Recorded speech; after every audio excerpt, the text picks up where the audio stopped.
tak mampu memilikinya. Akhirnya kembali kepada saya. Kalau tidak, dulu saya lah tukar kereta, beli kereta, tukar kereta, beli kereta. Tapi setelah 1999, apa pun dia kembali balik pada saya. Maknanya 9 tu adalah penemuan semula. Dia kembali balik, dia penemuan semula. 9 is very powerful, sangat kuat. Satu nombor kejayaan. 9 tu kira finishing. Finishing. Sebab semua benda mesti ada finishing dia. Mesti ada tarikh tamat. Finishing dia. Jadi kejayaan 9 tu adalah nombor kejayaan lah, nombor besar. Nombor kukuh dan kuat. Nombor last minute. Last minute pun dia juga. Jadi nombor 9 adalah nombor pertolongan. 9 ni banyak benda lah. Pasal 9 banyak maklumat. Warna putih kan banyak maklumat. 9 tu adalah warna putih. Jadi banyak maklumat dalam 9. So, oleh itu 9 ni pada awalnya memang remeh-temeh sikit, pasal dia banyak maklumat. Tetapi akhirnya 9 tetap mendapat kemenangan. Sebab itulah polis dia pakai 999. Apa-apa saja pertolongan 999. Ya, kalau barang hilang 999.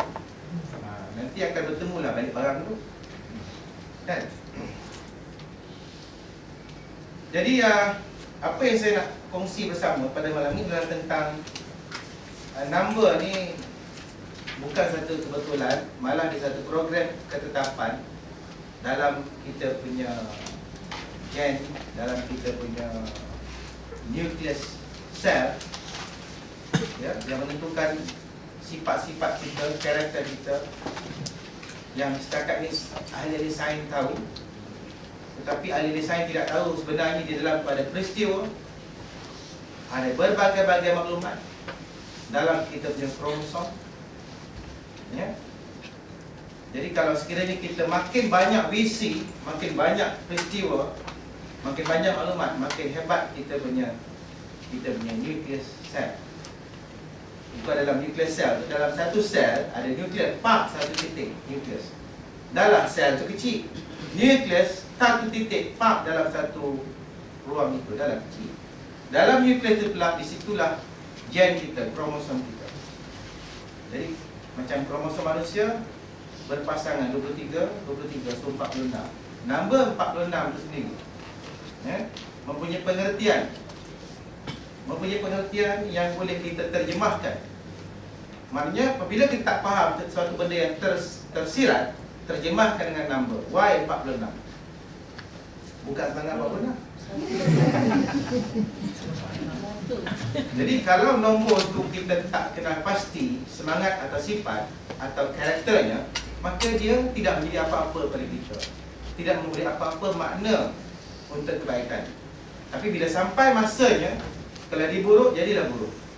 Kita tak dapat tukar. That's why benda yang boleh menukar satu keburukan yang telah ditetapkan oleh number adalah mengetahui ilmunya. Itu ingat, mengetahui ilmunya. Itulah salah satu perkara yang boleh menukar keburukan. Mengetahui ilmu. Yang kedua, amalkan ilmu itu. Bolehkah ilmu itu dimanfaatkan untuk diamalkan?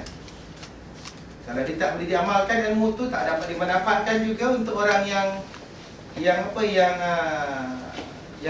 diberikan pengertiannya, juga tak cukup kuat untuk mengubah peristiwa yang tak baik. Tetapi the best energi yang boleh mengubah, 3 kali dia akan ubah pada program peristiwa yang telah ditetapkan oleh gen bapa. Gen bapa ni adalah gen program tetap. Jadi sebab tu kita kena lebih rapat dengan ibu. Even ibu kita dah tak ada, kita kena sentiasa ingat dan mendoakan arwah ibu kita. Ya. Jadi yang terbaik kena ziarah. Ziarah jiwa adalah ziarah pada hari Jumaat. Jiwa yang tiada, tapi ada, jiwa tu masih ada. Ya. Hari Jumaat, kerana hari Jumaat adalah nombor 8. 8 hijau. Hijau ialah jiwa, fil. jiwa. Sebab itulah kalau kita ziarah kubur, tanah perkuburan hari Jumaat, daripada petang Khamis sebenarnya, sampai Sabtu pagi, sebenarnya arwah sudah mengenal siapa yang menziarahi jiwanya. Itu jiwa green, dia dah mati, tapi masih ada. Jadi sebab itulah kita mentafsirkan hijau hari Jumaat.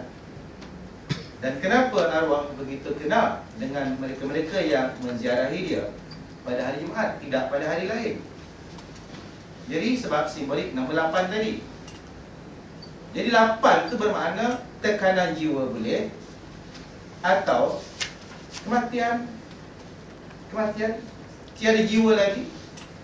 Jiwa itu sudah terkeluar daripada ruang, daripada carbon, daripada ruang, terkeluar dia. Tapi dia tidak musnah. Dia tidak musnah. Dan 8 itu juga memberikan pengertian bahagia, kebahagiaan. Sebab itu siapa yang sakit jiwa, kalau dalam nombor matriknya ada banyak 8, bermakna dia mengalami tekanan jiwa yang sangat kuat. Tapi apabila dia mengetahui tentang pentakrihan number dia tadi, dengan ilmu, dan dia melakukan 3 perkara tadi. Pertama, doa ibu, minta restu ibu. Apa sajalah kalau buat, ingat ibu mesti menang. Tak percaya, tanya Wan Nabi dia. Dia sebut je nama ibu dia, ibu, dia dapat nombor 1. Walaupun dia punya markah dah rendah, dia sebut ibu saja. Jadi sebenarnya apa-apa saja, kalau kita nak selamat, pastikan selama ini kita telah pun menghormati ibu kita. Jadi kalau dia tanya pada Rasulullah, siapakah yang perlu kita ni? Ibu dia. Yang kedua, ibu. Yang ketiga, ibu lagi.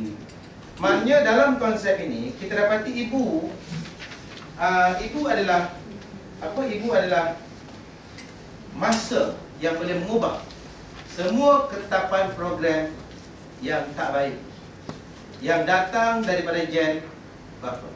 Sebab persenyawaan, penentuan jantina ditentukan oleh gen bapa. Penentuan jantina bukan daripada ovum, tapi daripada sperm. Maknanya daripada pineal gland. Penentuan kejantinaan pineal gland. Di situlah program tetap. Jadi sebab itulah kita melihat, kalau sekiranya penyakit yang kita warisi, kita kena tengok datuk kita dulu, bukan nenek kita. Datuk kita dulu.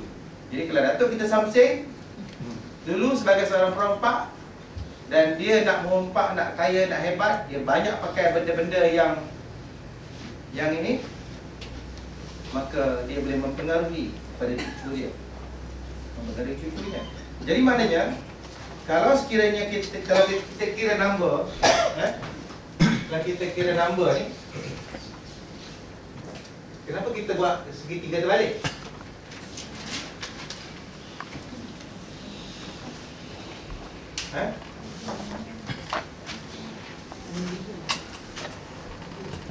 Okey. 11 sini ibu, 11 ni bapa. Ini Dr. Surya dah terang dengan baik kan? Okay. Jadi maknanya, kalau ikut kita punya badan kita ni, ya. Kalau ikut kita sini, ya.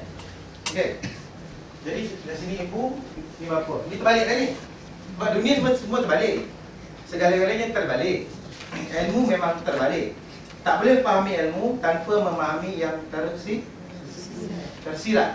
Jadi tak boleh memahami atas apa yang ingin nampak, atas logik yang ingin nampak. Kena memahami yang tersurat, yang tersirat. Sebagai contoh inilah, ya. Sebagai contoh saya nak kongsi satu pengalaman saya lah. Untuk tahun ini,